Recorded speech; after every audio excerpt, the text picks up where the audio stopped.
This is a video about Spectrum Control Base and the VMware Web Console plugin. Here I have VMware 6 running and I am logged into the vSphere web client. You'll notice when you select the vSphere server, you see a couple of new extensions for IBM storage. This is because the web client is now connected through Spectrum Control Base. Here's the Spectrum Control Base interface, and we see on the right-hand side of the Spectrum Control Base panel, we have our interfaces to the vCenter servers. This particular vCenter server, XIV131, if we highlight it, is connected to several objects in storage services in the default space. We see a Spectrum Accelerate space, we see a vVol space, and we see a space that I've named VWC TARDIS. If I select that space and go over to see what's in the back end, we see if we highlight that space, it's connected to an XIV array known as TARDIS, and within that array we're highlighting a pool called VWC TARDIS pool, and we see that it is 500 gigabytes and there is 0% used.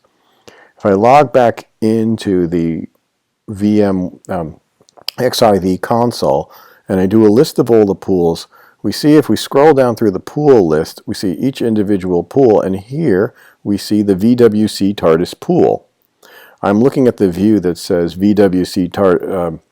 I'm looking at the pool view, and I'm also in the view that expands out and shows the individual volumes.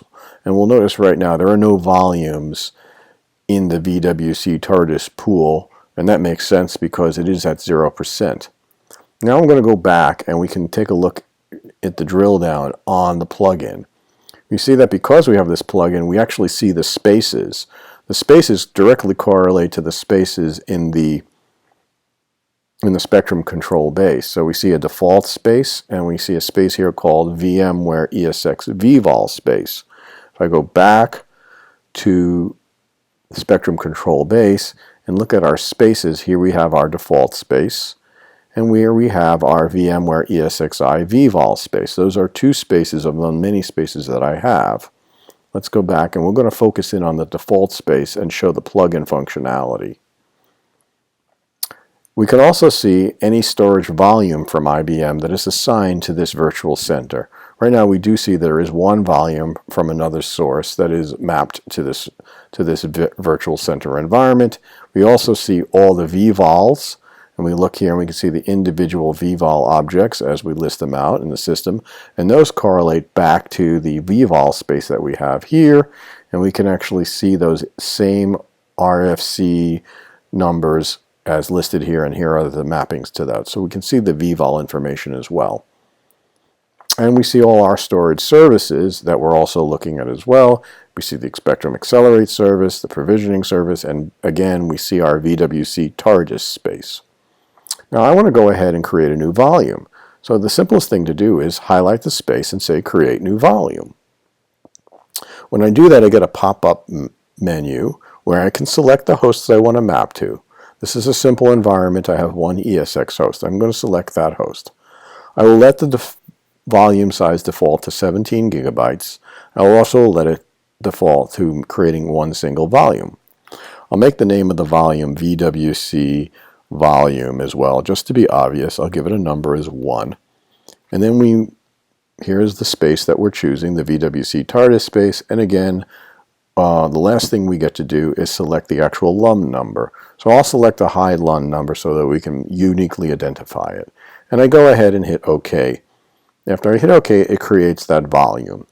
Now it takes a few seconds for this to propagate through the system, but what we're going to see is that in our pool listing, we'll go back to our original pool that this pool highlights, and here it is.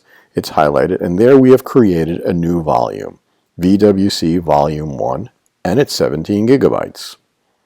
If we come back to our web console, this will take a moment to refresh as well, but as soon as we do refresh it, this number from volumes will increment from 1 to 2, and we will then see the additional volume that we've created.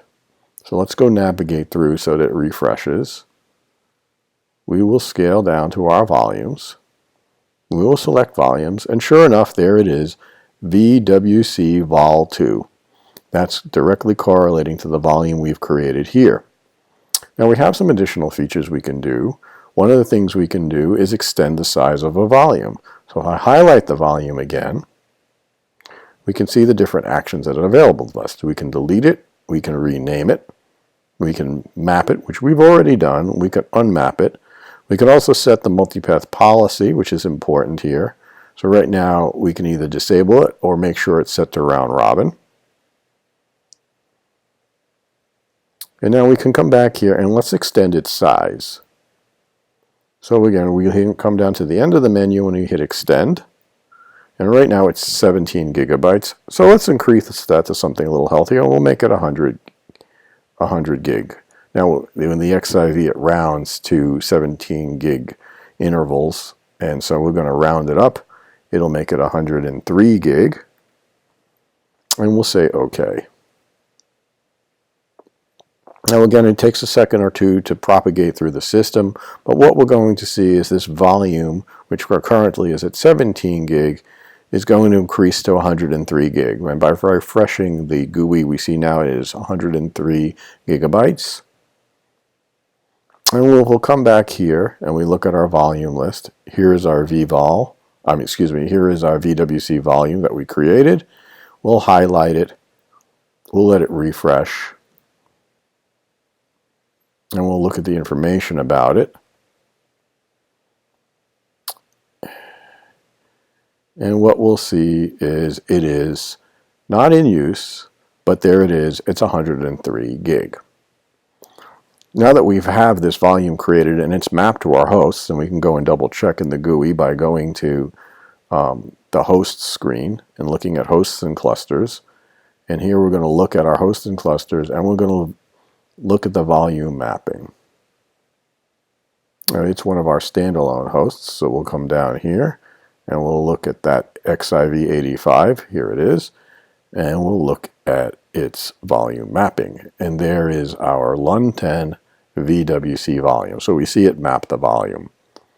Now if we want to use this volume, we can go back to the home screen, go to our storage panel, and now we're going to create a new data store. So I'll select our action. And the action we're going to select is create a new data store. We'll migrate down to the bottom.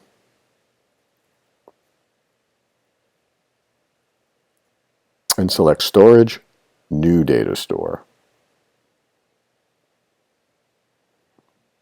Now we're in the location which is our XIV data center. The type is VMFS. And here we get to select our devices. So we'll pick the host. The host is XIV85. We can see all the volumes that are mapped. There's the new volume we created. We'll give it a name, VWCDS for Data Store 1. We'll say next. We can utilize the whole volume or partition it out. We'll choose to use the whole thing. And here we can see our ready to complete. We're going to create a VMFS. It'll format to about 95 gigabytes. And we'll go ahead and finish this process. And here down the bottom we can see it's actually going through the process of creating a new data store. And there we have it, it's completed. And now if I come back to the hosts and clusters view and select this host, I now will have a new data store attached to this host. If I look at the data store view here, we can see our data store. We can get information about our data store. There are no virtual machines in it. There are no templates in it. All we do know is it is attached to a host. There is our XIV85 attached. And there we can get the information behind it. Now if I want to go ahead, I can go create a new virtual machine. So we'll go back to our hosts and cluster views, select our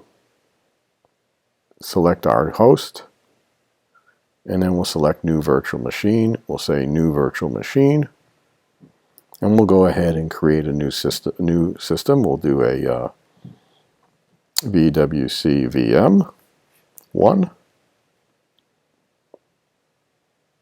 We'll select our only compute resource.